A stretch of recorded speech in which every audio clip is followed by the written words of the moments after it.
বিশ্বনবী পাগলের মতো একবার হাউজে কাউসারে যাবেন, একবার সিরাতে যাবেন, একবার পুলসিরাতের দিকে, একবার হাউজে কাউসারের দিকে পাগলের মতো দৌড়াতে থাকবেন। তার কোনো গুনাহগার উম্মত যাতে জাহান্নামে ঢুকে না যায়, সেদিন কেউ সুপারিশ করতে পারবে না বিশ্বনবী ছাড়া।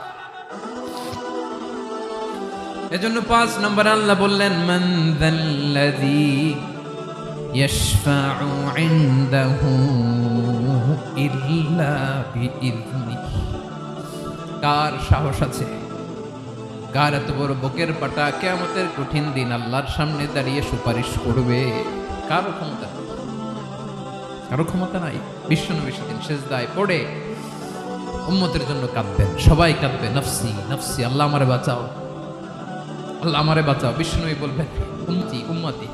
বিশ্বনবী আমার জন্য কাঁদবেন, আপনার জন্য কাঁদবেন, আমাদের জন্য সেদিন কেঁদে কেঁদে জাহান্নামের দরজায় দাঁড়িয়ে আমাদেরকে টেনে টেনে জান্নাতে ঢুকাবেন। এজন্য এই বিশ্বনবীর ভালোবাসা যেন আমাদের হৃদয়ে ভরপুর থাকে। আমার ভাইয়েরা, প্রতি শুক্রবার বিশ্বনবীর উপরে বেশি বেশি যেন আমরা দুরূদ পড়ি। আমরা যখন বিশ্বনবীর সালাম দেই, দুরূদ পড়ি, একদল স্পেশাল ফেরেশতা আছে যারা বিশ্বনবীর দুরূদটা নিয়ে সরাসরি বিশ্বনবীর রওজায় যায়, যে বলে অমুকের বেটা অমুক আপনারে সালাম দিয়েছে। বিশ্বনবী নিজ কবরের থেকে নিজেই সালামের উত্তর দেয়।